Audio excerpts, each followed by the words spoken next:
त्रिकटु चूर्ण आधे चम्मच की मात्रा में दोनों टाइम खाना खाने के बाद गुनगुने पानी से। ठीक है, ये हुआ। तीसरी चीज, आपको रात को पेट साफ करने के लिए कायम चूर्ण लेना है।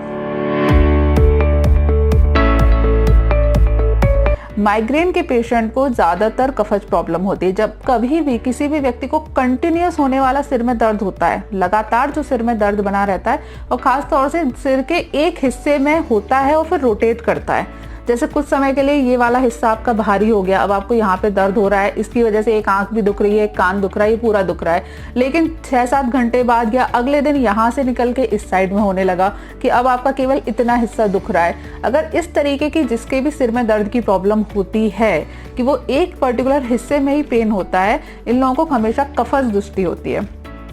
कफज दृष्टि में वॉमिट करने से हमेशा फायदा होगा, तो ये चीज आप नोट कर लेना। और आपने लिखा भी है कि वॉमिट करने के बाद आपको दर्द नहीं उठाता, इसका मतलब है कि आपका कफज दृष्टि है, पेट के अंदर कफ बहुत ज्यादा भरा हुआ है जिसकी वजह से आपको सिर में दर्द हो रहा है।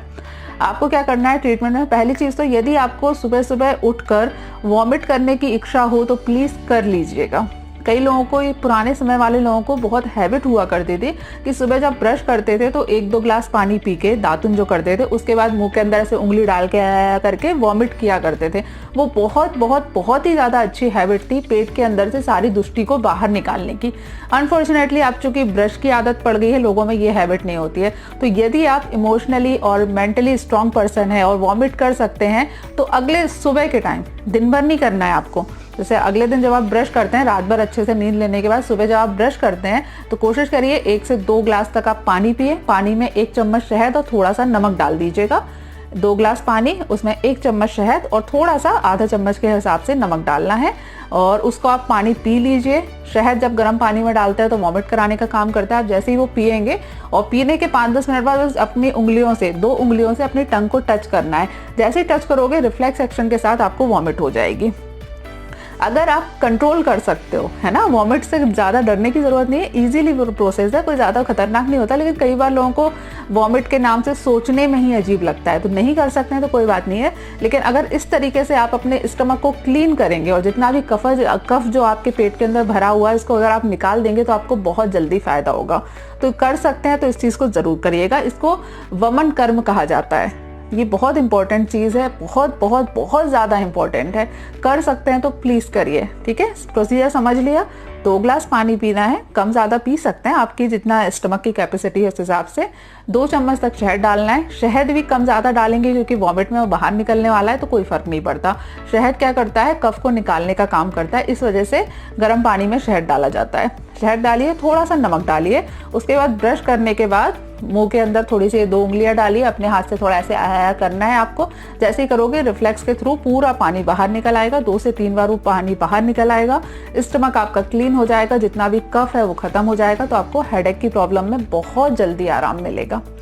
याद रखिएगा, खाली पेट करना है, खाना खाने के बाद नहीं करना है। ठीक है, उसके बाद दोनों टाइम खाना खाने के बाद में त्रिकटु चूर्ण आपको लेना है। त्रिकटु चूर्ण आपको आयुर्वेदिक मेडिकल स्टोर पर आसानी से मिल जाएगा। आप त्रिकटु चूर्ण लेकर आइए। दोनों टाइम खाना खाने के बाद आधे चम्मच की मात्रा में गुनगुने पानी से त्रिकटु चूर्ण आपको लेना है। त्रिकटु चूर्ण आधे चम्मच की मात्रा में दोनों टाइम खाना खाने के बाद गुनगुने पानी से। ठीक है, ये हुआ। तीसरी चीज, आपको रात को पेट साफ करने के लिए कायम चूर्ण लेना है। ठीक, इतना आप करिए। सुबह के टाइम पे वॉमिट करिए। वॉमिट बहुत इजीली है, घबराइएगा नहीं और कोई इससे नुकसान नहीं होगा कि आपको उल्टियाँ होने लगे, घबराहट होने लगे। आपको अपना शरीर बहुत लाइट फील होगा। सुबह के टाइम पर अगर आप वॉमिट करेंगे तो कोई दिक्कत नहीं आएगी। बिल्कुल ही टेंशन फ्री होकर आप ये प्रोसीजर करिएगा। ठीक है, लेकिन केवल सुबह करना है, दिन भर नहीं करना है। ठीक है, सुबह करना है बस। जब आप रात में 6-7 घंटे सो चुके हैं, पेट आपका अच्छे से खाली हो चुका है, तब दोनों टाइम खाना खाने के बाद त्रिकटु चूर्ण लीजिए। रात को पेट साफ करने के लिए कायम चूर्ण लीजिए। ये 3 चीज़ें आप करेंगे, आपको सिर दर्द की जो प्रॉब्लम है उसमें बहुत जल्दी आराम मिल जाएगा। 1-2 दिन में ही आपको आराम मिल जाएगा। रात को नींद भी आपको अच्छी आने लगेगी। एक बार जैसे आपके शरीर का कफ खत्म हुआ, आपको ये सारी जो दर्द की प्रॉब्लम है उसमें आराम मिल जाएगा। कोई पेन किलर लेने की ज़रूरत नहीं पड़ेगी। ठीक है, आगे के लिए एक आपको टिप ज़रूर दूंगी। आपकी मदर को भी माइग्रेन की प्रॉब्लम है। जब कभी भी माइग्रेन का अटैक आए, हमेशा सुबह खाली पेट वॉमिट करना चालू कर दो। कभी दवाई लेने की ज़रूरत ही नहीं पड़ेगी। माइग्रेन का परमानेंटली कोई इलाज नहीं होता किसी भी पैथी में। किसी भी पैथी में, आयुर्वेद में भी इसके बारे में लिखा गया है कि इसमें 5 दिन में, कुछ लोगों को 7 दिन में, कुछ लोगों को 15 दिन में और कुछ लोगों को 6 महीने में एक बार अटैक आते हैं। ये आयुर्वेद में लिखा गया है, डिटेल में वर्णन है इसका, और उसमें कोई परमानेंट मतलब इसका ट्रीटमेंट नहीं है। इसे आयुर्वेद के याप्य रोगों में रखा गया है। याप्य रोग मतलब ऐसे रोग जो दवाई लेने से शांत हो जाते हैं, उसके बाद पुनः हो जाते हैं। तो उस तरीके से इसका वर्णन है। इसका एक ही ट्रीटमेंट है, यदि आप इसमें वमन कर लें, सुबह सुबह खाली पेट आपका जो पेट के अंदर जो भी दुष्टि इकट्ठी हो जाती है उसको वॉमिट करके अगर आप निकाल दें तो इसमें बहुत जल्दी फायदा होता है। हमेशा के लिए नहीं करना है, जब दर्द हो तभी करना है। मतलब ये गलत हैबिट मत पाल लीजिएगा कि उल्टी करने की एक हैबिट ही पाल लो तो एक प्रॉब्लम सही करो दूसरी प्रॉब्लम खड़ी हो जाए, वो नहीं करना है। जब आपको दर्द हो, दर्द की कंडीशन में सुबह सुबह खाली पेट ब्रश करने के बाद पानी पीकर शहद और नमक डाल के आपको वमन करना है। अब ये मुझसे पूछना चाह रहे हैं कि क्या मैं सही दिशा में हूँ, मुझे उचित सलाह देकर मेरा मार्गदर्शन करें, इसके लिए मैं आपका सदा आभारी रहूंगा। आपका छोटा भाई।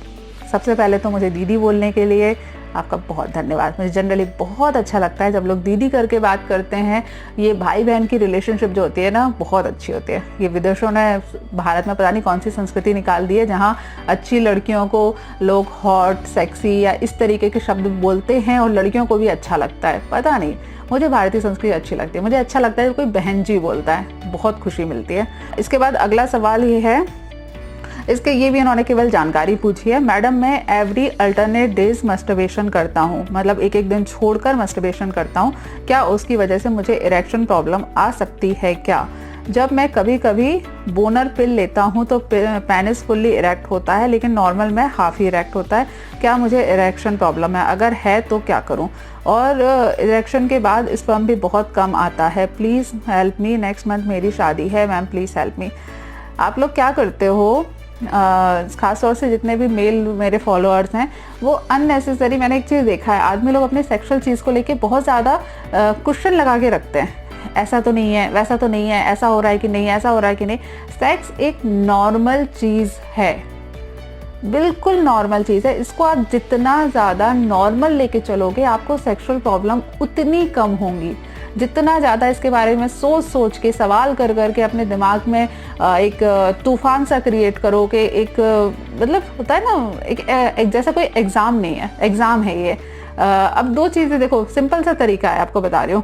एक बच्चा है जिसको यूपीएससी के एग्ज़ाम देने हैं, वो कितना टेंशन में रहेगा। दूसरा व्यक्ति है जिसको एग्ज़ाम नहीं देना है, वो अपनी मस्ती के लिए पढ़ाई कर रहा है। दोनों जन पढ़ाई कर रहे हैं। एक जन है जो टेंशन लेके पढ़ाई कर रहा है, उसको सिर दर्द भी होगा, उसको डिप्रेशन भी आएगा, उसको एंग्जाइटी भी रहेगी।